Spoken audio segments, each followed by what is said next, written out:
Welcome back to the Inside Edit. I am so excited to be sharing something much more personal today because a lot of you guys have been asking about my sobriety journey and how I have 20 years sober. As long as I don't look old enough to have 20 years sober, I'm good. I'm happy with that. But I think this is a really interesting subject. There's so much stigma around alcoholism and addiction and getting through it and getting to the other side of it. And maybe you had no idea that I was sober. You look at me and you think, like, oh, she has this big, beautiful, amazing, productive life. But it really came from like built out of the ashes of a destroyed teenage years. And um yeah, so I thought I would go back to the beginning and sort of explain what and how I got through this, and in hopes of obviously helping people. And then just in the spirit of vulnerability and sharing, I just, wanted to share this story with you guys. So I grew up and I will say that alcoholism runs on both sides of my family. A lot of people believe that this is like a genetic disorder, essentially, that there's like there's something within us that can be passed along from family members. And neither of my parents are like true alcoholics. I think at some point my dad had a bit of a, like, I would call him a problem drinker. We discuss in the text of Alcoholics Anonymous, there's a book, it's called The Big Book, and we talk about three kinds of drinkers, one of which is a problem drinker, which just basically means like, yeah, it's like, things get weird when I drink, but I can stop when I need to stop. Whereas like an alcoholic just burns their life to the ground and has no control. And I would say that there were times in my dad's life that he had that. He's also been sober almost as long as I have, which is, I'll get into that later. But, his father was an alcoholic, 50 years sober when he died. And I didn't really understand it as a child. I just knew that my grandfather had a crazy, like, had some crazy years, and then he just doesn't drink anymore. It was like way before I was born. So, not to say that that's what makes me an addict or an alcoholic, but I do think it can play a factor.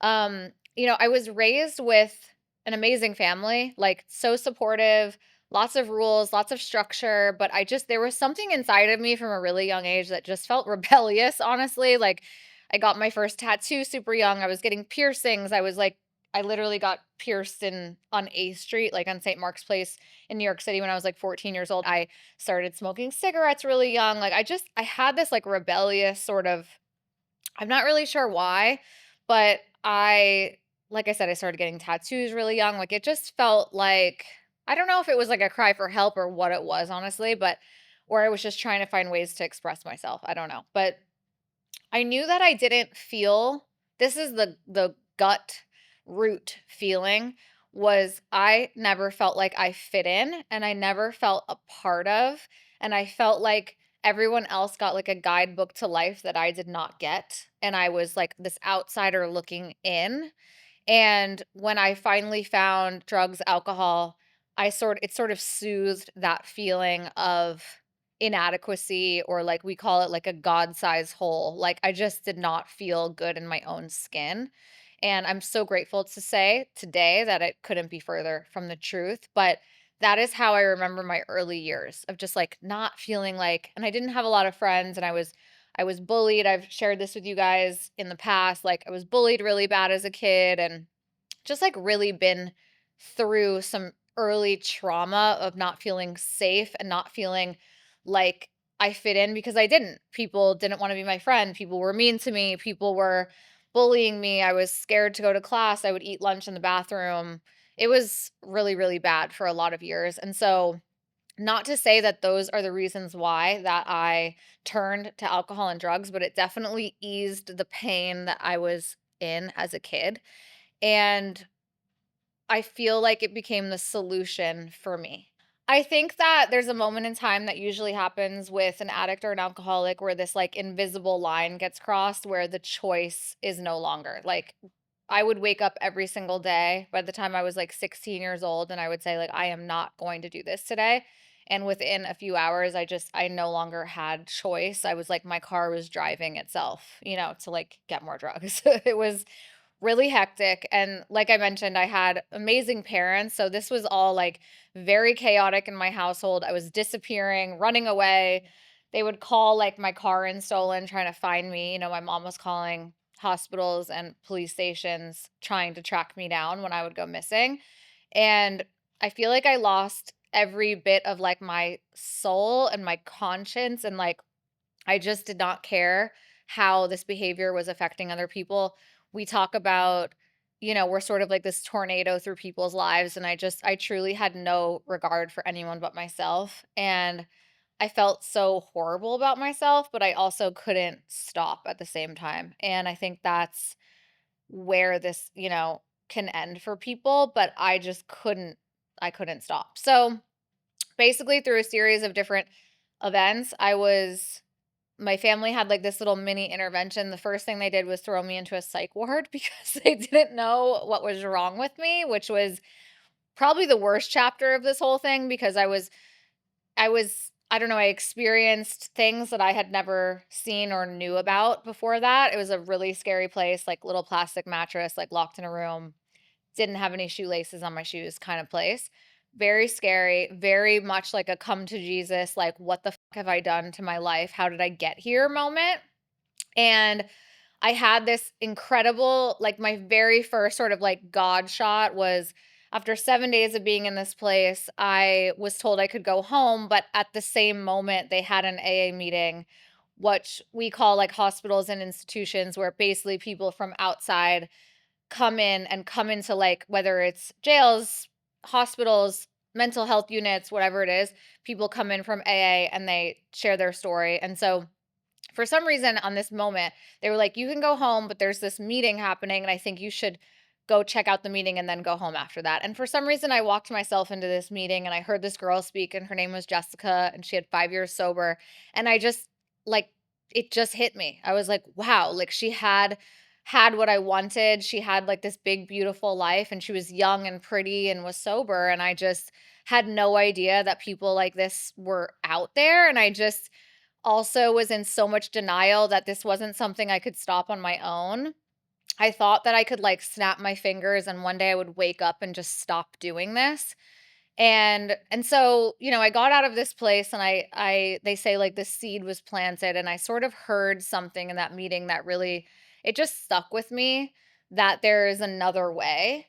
And I didn't take all the suggestions that they gave me in the beginning, which was like stay away from people, places, and things, meaning don't go back to hanging out with the same friends, don't be hanging out at a bar, whatever it is.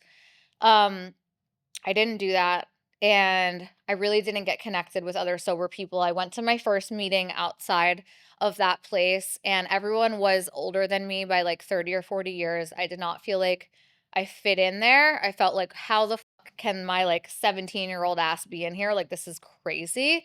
I just didn't see people like me. And I guess that's also why I like talking about this now, because if you're young and struggling, like, there is such a huge community of young sober people in every major city. It's like kind of amazing. And I think people are talking about it a lot more now than they were back then. I didn't really take all the suggestions that were given to me, and I ended up relapsing, which was a very dark moment. And I think, we say like a head full of AA and a belly full of booze doesn't mix. It's like it was impossible to like drown out the information that I had and still enjoy getting fucked up. And so after about 6 weeks, my family had another intervention and they put me into treatment. So, I spent what I thought was going to be 30 days in rehab. I ended up staying there for 4 months. So the February of my senior year of high school until June, 10 days before I graduated high school, is how long I was in treatment. I went to a place called the Karen Foundation in Pennsylvania, and it like completely transformed my life. And I'm so grateful that I was removed from my situation so that I could get like some clarity, I guess. And a lot happened in that time where I was able to see one thing led to the other. Like when I drink, I want to do drugs. Like I liked cocaine, which is so crazy to say now, but absolutely loved her. And when I drank, I wanted to do coke. And I realized that every single time I tried to just do one, I would do the other, and there was like no way to separate them for me. And I guess that's basically what has kept me sober all these years, is just not being willing to take the chance that that has changed. Um, I have such a beautiful big life today, and just not being willing to like throw the dice on that is definitely something that keeps me sober. I shared about in my first episode here, what the next few years were like. A lot of amazing things started to happen. I got into college, I started to live my life, and I just honestly, my biggest piece of advice I could give anybody is to find community and find other people who are also sober. And I guess you could use this for anything really, not just sobriety. I think finding people who are like minded and finding people who are on the same path as you in life is really important. And so for me, I was able to find those young people. I was able to start making friends and then like have sober fun that I had never had before. I was able to sort of have, like, a new childhood, I guess, like, after I had gotten sober, and listen, it doesn't come with, like it's not peaches and roses all the time, nobody promised me that, it's still life on life's terms, and things still happen, and in the beginning, I would get triggered, and honestly, for years, I had no desire whatsoever to ever pick up again, and then when I had 5 years sober, I don't know what happened, but I just like, this switch went off, and all of a sudden, the, like, desire came back really strong, and I had to dig in again, and I got a new sponsor, and I started doing the work with a different kinda group of women, and I had to work through that, it wasn't easy. I really wanted to get high every single day, and I didn't, and it's a lot of prayer, it's a lot of talking to God and asking for the obsession to be removed, and I think that finding your people in the program is so important and so big. Um, as my life has expanded, when I was 6 years sober, I moved to LA, and honestly, one of the best I guess, like, how I got here was I knew sober people. I honestly did, like, it was so easy to make the transition because I'd already made so many friends that were already living here who were in AA and in the program that I just, like, linked up with them, and that's sort of how I got a social life when I first moved here, and I would go to a lot of meetings and just be of service. That's a huge part of our program is helping other people or setting up a meeting, getting there early, just trying to like do things for others, I guess. And I would go to these meetings and go early and help people set up. And it was a great way to meet people. And I think it also helps build self esteem. I remember in my early sobriety, like making coffee at the meeting, and people would thank me for the coffee and tell me it was really good. And I was like so deeply I don't know, my self-esteem was so low that something as simple as someone telling me, like, my coffee was good, like, helped to build that back up. And it's these little things that you don't understand why people are telling you to do it at the time, but then later on, you're like, "Oh, this was, like, character building." Like, this was helping kinda dig myself out of the hole that I put myself in.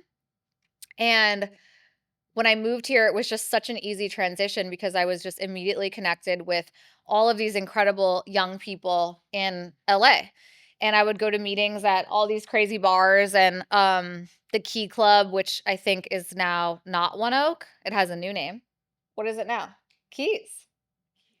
Okay, well, Keys is because it was the Key Club back in the day. And then like I would go to meetings in bars, which was like so bizarre. And that was like a very LA thing. I never experienced that in New York, but, I just got super connected, and I think that's, like, the greatest advice I could give anybody, like, even all of these years later, 20 years later, I have stayed in the middle of the program, and all of I don't wanna say all of my friends, a lot of my friends are also, and I think that really helps. We have commonality, we go through certain things, and we have each other, and that's so important to me.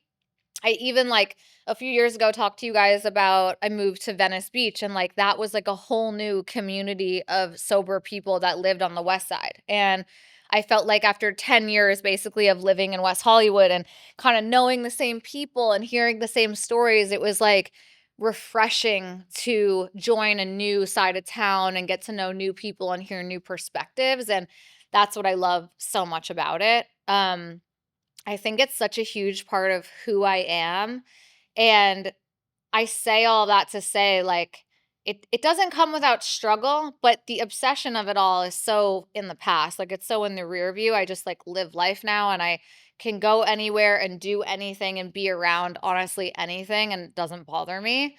My husband's not sober. Like a lot of my friends are not sober and does not bother me at all. I drink a lot of Red Bull.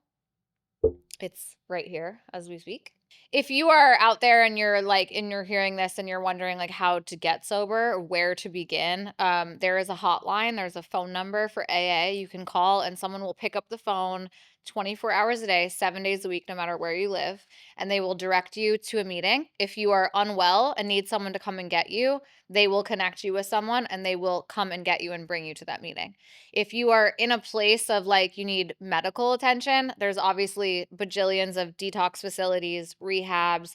I think if you're heavily, heavily addicted, especially now, it's important to medically detox. So I didn't really have that at the time, but now, especially with the drugs that people are doing today, it's really dangerous. And just stopping cold turkey can actually, from what I understand, be dangerous. So sometimes you do need medical attention before you get sober. If you don't have any money, that's okay. Meetings are free, and lots of rehabs or detoxes will sponsor you if you need it.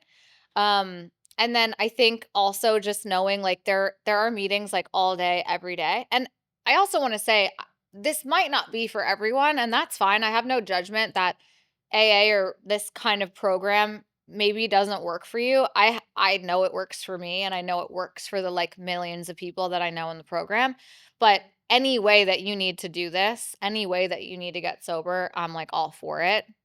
I think turning towards some level of a higher power and trusting that you're going to be taken care of is really important and hard to do at first, I know. But just know that you can do it. Like, I promise you, you can do it. If I can do it, you can do it. If you're seeing this and you're wondering, like, am I? Am I not? Do I just party a little bit too hard? I would say that if drugs and alcohol are causing like negative effects on your life, there's no reason to think that you can't stop. Like, I think a lot of people these days are getting sober just not even because they're addicts or alcoholics, but just because, like, for health benefits. Like, as you get older, it's fucking harder to get over a hangover. A lot of people are just quitting drinking for like the health benefits of that. And I think that sobriety has become much more, I don't know, like, it's not as taboo as it used to be. And I'm telling you, from my experience, there are like incredibly cool, fun, interesting people that are sober. And I would not have any of this, like none of it, if I wasn't sober. I do not think I could balance, handle, build trust, all of the things if I didn't have the foundation of my sobriety. I will never forget sitting in a meeting once and one of the biggest actors, literally of all time, of our parents' generations, I can't break his anonymity, but he literally said, none of this would be here or be possible if it wasn't for the fact that I'm like 50 years sober. So I love hearing things like that. And maybe this is your sign if you're hearing this in this moment. I think for the person who has relapsed many times, you have to remember that the door is never closed for you. What I do know is that a lot of people don't make it back. I have had countless friends die because they thought they had one more run in them and they never made it back. I am so sad to see people who can't get it and stay. I totally understand why you can't, but I know so many people that I thought never in a million years were going to get it, and they have years, and they have amazing, productive lives.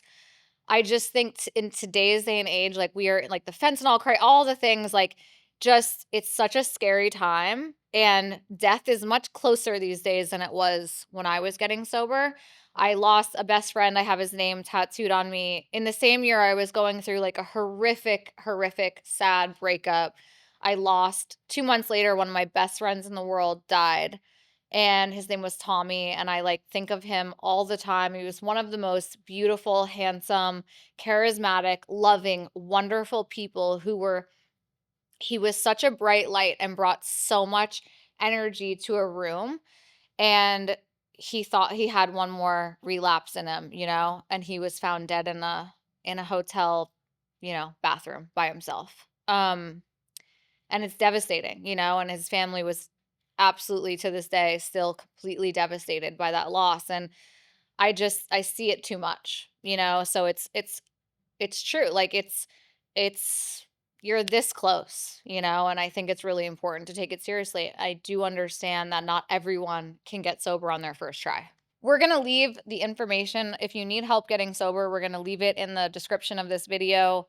Just know that if you need help, it is there for you and that your life can change. It is simply making a decision and sticking to it. I am there for you. There are so many of us out there. I would love to bring on some other sober friends so that you guys can hear more stories. And I have a friend who's working on a documentary right now in this realm, and I would love to have her on. And I just think there's an amazing life for you at the end of the struggle.